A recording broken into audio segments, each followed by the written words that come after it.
Salam damai sejahtera saudara-saudaraku yang terkasih, pencinta firman Tuhan. Berjumpa kembali dengan Bible Learning with Father Joseph. Bagaimana kabar Anda hari ini? Saya harap Anda semua dalam keadaan baik dan sehat. Bersama dengan burung-burung yang berkicau memuji Tuhan, kita sebenarnya juga diajak untuk memuji Sang Pencipta tentang betapa baiknya Tuhan untuk hidup kita. Saudara-saudaraku, sebelum Anda menonton video ini, jangan lupa di awal untuk memberi like, komen, dan juga share kepada teman-teman Anda. Bagi Anda yang belum subscribe, silakan di-subscribe dan juga nyalakan tanda lonceng di sampingnya. Supaya kalau ada video-video baru dari Bible Learning, Anda langsung mendapat notifikasinya. Lalu juga di YouTube sekarang ini ada fitur baru, yaitu namanya subtitles atau teks.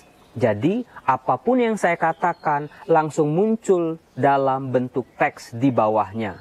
Cara aktifinya gimana? Gampang. Kalau Anda nontonnya di handphone, adanya di bagian atas, ada tulisan CC. Kalau Anda nontonnya di laptop, ada di bagian bawah. Silakan diaktifkan. Fitur ini sangat berguna untuk saudara-saudara kita yang tunarungu untuk bisa ikut menyimak pewartaan firman Tuhan, ataupun kalau Anda yang merasa kurang jelas apa yang saya katakan dalam video ini. Saudara-saudaraku, apakah Anda pernah merasa bangga, salut, kagum, dan juga terharu kalau ada public figure, misalnya atlet, penyanyi, artis, ataupun tokoh-tokoh dalam pemerintahan, ketika mereka disorot kamera, diwawancarai, ataupun memberi sambutan, mereka tidak segan-segan, tidak malu-malu menyebut puji Tuhan, atau terima kasih Tuhan Yesus, atau juga mereka membuat tanda kemenangan Kristus. Kita yang menyaksikannya, dan juga kita yang mendengarnya, merasa haru dan kagum. Betapa anak-anak Tuhan ini tidak ragu-ragu memberikan kesaksian kepada dunia tentang baiknya Tuhan.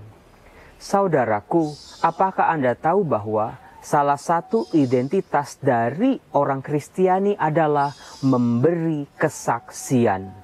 Kita semua, saya maupun Anda, dengan cara kita masing-masing, dari profesi kita masing-masing, dari tempat kita masing-masing, kita dipanggil untuk bisa memberi kesaksian betapa baiknya Tuhan.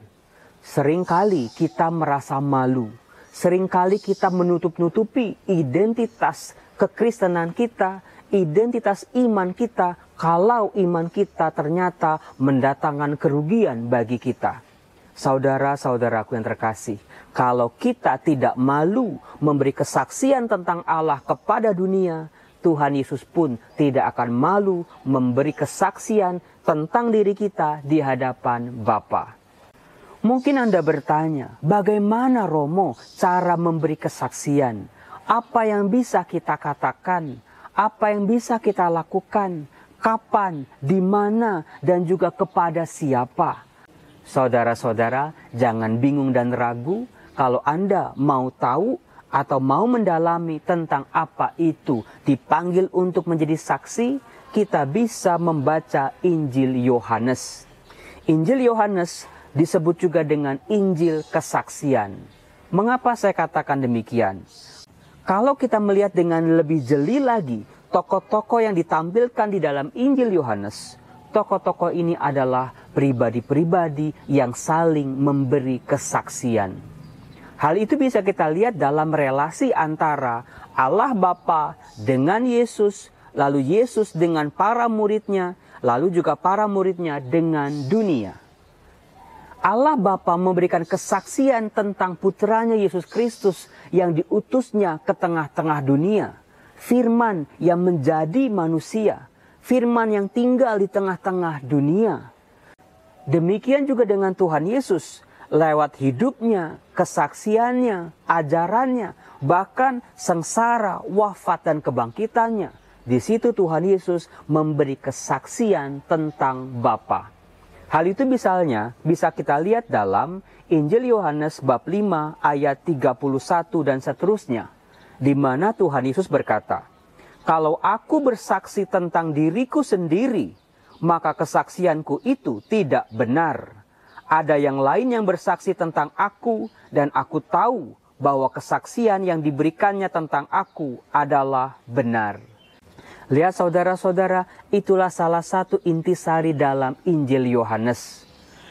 Dari relasi antara Bapa dengan Putra ini, selain saling memberi kesaksian, tetapi juga kesaksian itu diikat oleh sebuah kasih, oleh sebuah cinta yang menjadi kekuatan yang luar biasa.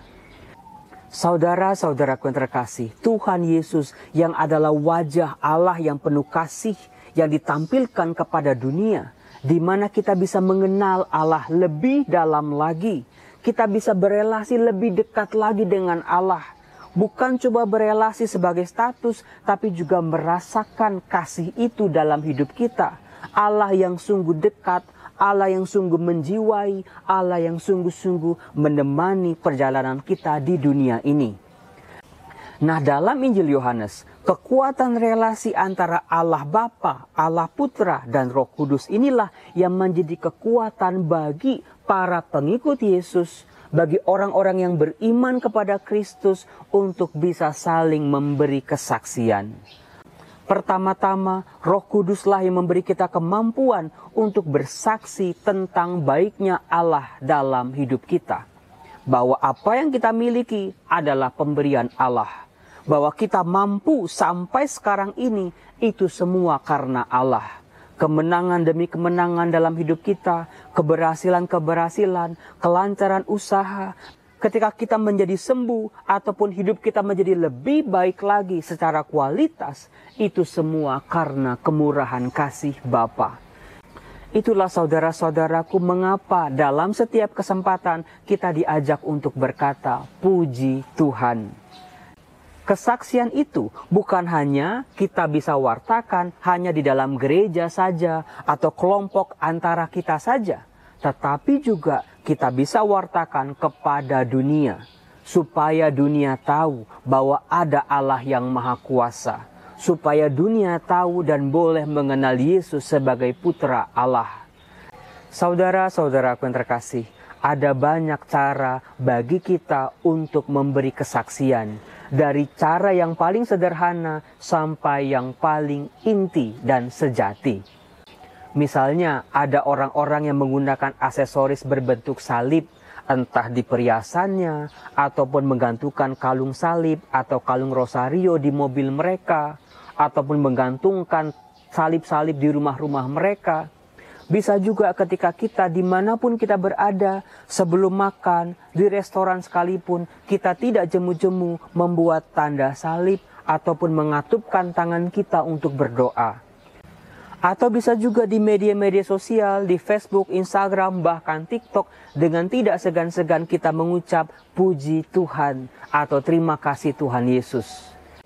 Nah, di balik tindakan-tindakan itu saudara-saudaraku, sebetulnya ada sebuah panggilan yang jauh lebih dalam dan sejati lagi. Adalah dalam keseharian kita, tutur kata kita, tindakan kita, sikap kita sehari-hari, apakah kita sudah menunjukkan bahwa kita adalah anak-anak Allah. Yang bisa berbuat baik, yang bisa berbagi, yang bisa mengampuni, yang bisa peka terhadap kebutuhan-kebutuhan orang lain. Yang mampu menyerahkan segala perkara-perkara hidup kita kepada Allah Sang Pencipta, pemilik hidup kita. Disinilah tantangannya saudara-saudara ketika kita sudah tercebur ke tengah-tengah dunia. Jangan sampai cara anak-anak dunia ini dalam berpikir dan bersikap menutupi bahkan menghancurkan identitas kita sebagai anak-anak Allah. Ketika dunia kita korupsi, sebagai anak-anak Tuhan kita harus berani berkata tidak untuk korupsi. Ketika ada kebencian, kejahatan, dendam di dunia sekitar kita, kita sebagai anak-anak Allah harus berani mematahkan kebencian itu dengan pengampunan.